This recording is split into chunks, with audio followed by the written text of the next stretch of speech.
Silence. It can be a needed moment of peace and contemplation.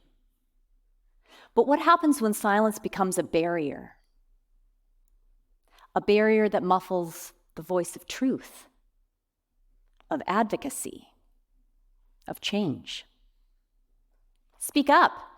Advocate for yourself. Stand up for what you believe in. That's what they say, right? Well, even though I know they're right, it's easier said than done. I'm sure we can all think of a time when we faced a crossroads, perhaps the precipice of an uncomfortable conversation, when speaking up felt like the right, if not even essential path. But silence seemed safer. I can vividly see and feel myself being in those moments.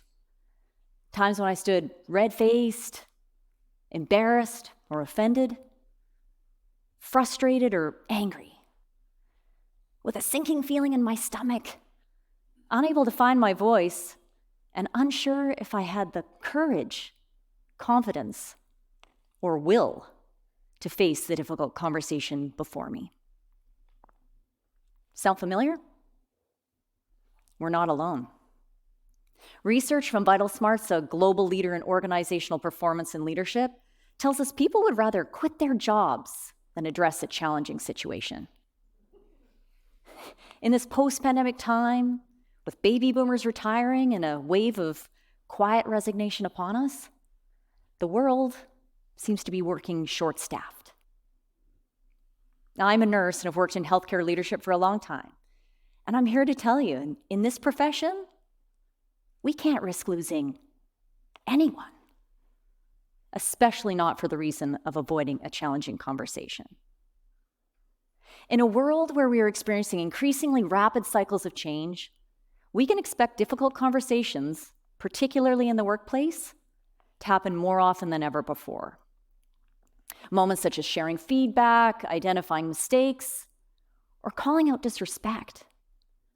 They're not always easy, but often critical to the performance of both individuals and a team. In healthcare, where stakes are high, our willingness to raise concerns can be vital to the quality of care we provide, but also to the safety of patients and the care team.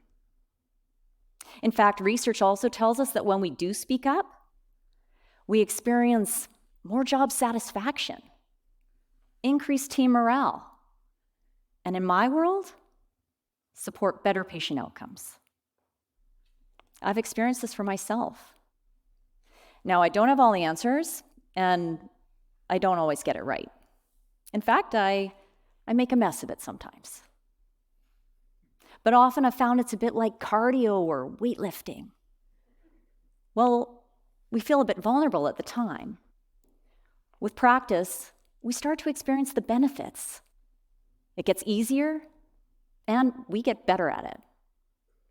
We need to find a path to help us get past that initial fight, flight, or freeze response to get us to the table and make leaning into uncomfortable conversations the desired action for our own benefit, as well as to benefit those around us. Now, I was fortunate. I had some amazing role modeling by parents who encouraged me to use my voice, specifically when I knew I should, but didn't want to.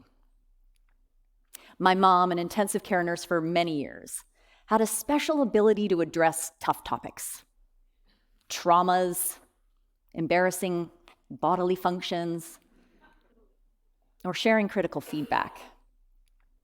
She always created airtime for normally avoided matters. With a fierce moral compass that was sometimes incredibly frustrating, she advocated for what was right, showing me the importance of standing up for oneself and others, even when uncomfortable to do so. My mom, she died a long time ago now, and I still miss her desperately.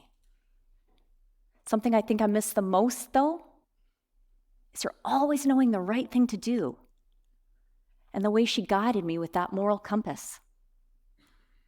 And despite having a couple of degrees under my belt, Lessons learned from that moral compass, they guide me more than any of my formal learning. She showed me that as leaders, and I mean all leaders, both formal and informal, we play a pivotal role in leaning into courageous conversations and creating a safe place for others to do the same. It's probably her strong commitment in this area that inspired me to go into healthcare leadership, a path that often puts me in an area of high conflict and tricky conversations. But in doing so, exposes me to innovation, change-making, and meaningful work. It's an incredible career that I'm honored to be a part of, and I owe it to my mom and myself to do it well. So when I find myself needing courage and confidence, making that momentous step into the abyss of a difficult conversation, I try to remember my mom's moral compass and the principles she worked so hard to nurture in me. I imagine holding a compass in my hand, the cool metal upon my skin, taking a breath, a moment to pause and ground myself. I see the directions of north, south, east, and west as symbols, reminders of her core teachings. North, I think about the North Star, a guide towards the good and right thing to do. In tricky situations, I remember my mom's voice. Be the best version of yourself. Take the high road. Say what needs to be said. South, the S in South reminds me of support. When people support me, I feel seen, cared for. When it comes to supporting others, I try to do the same, leaning into tricky conversations with kindness and an intention of helping people grow. And East, the E stands for empathy. Empathy sets the tone for a conversation. As a leader, I want people to feel safe coming to me. I try to understand their feelings and create a safe place for them to be themselves. And West, the W stands for wonder, getting curious about what might be going on for the other person. I ask questions and listen, so I understand before trying to be understood. When I focus on the principles of the compass, I'm able to move from reactive to proactive, getting into a mindset where I can be true to my values and share my voice. I recall a situation not long ago where I was able to put the compass to use. I was in a change management and communications role for a big project. And while the work was complex and bumpy, I was proud of myself.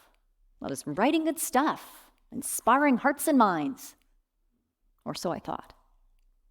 One day, a physician came into the office where I was meeting with my boss's boss, and a number of other leaders. He had one of my newsletters printed out and was waving it in the air. "Who's the cheerleader sending out this stuff?" As an optimist, sometimes to a fault, I knew right away that cheerleader was me.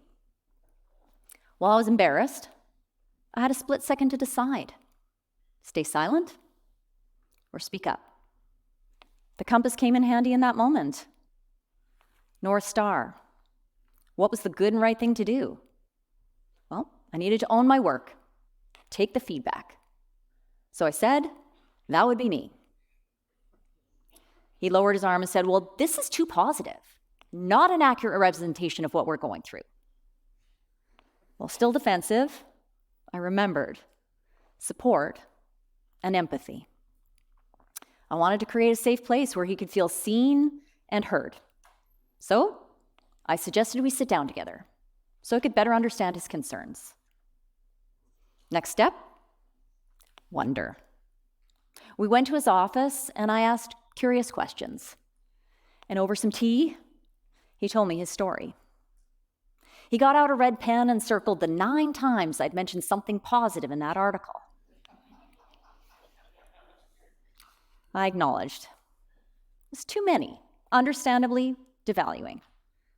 I then asked if we could look for times I'd mentioned challenges. To his surprise, and frankly my own, 18 times. 18. I'd mentioned things that needed to be fixed. I was able to let him know I was embarrassed by being called out in front of my superiors, and he apologized. You know, that time spent together, it was valuable for me, and I think we both took something meaningful away. So I always remember the moral compass. North, North Star. South, support. East, empathy. And west, wonder.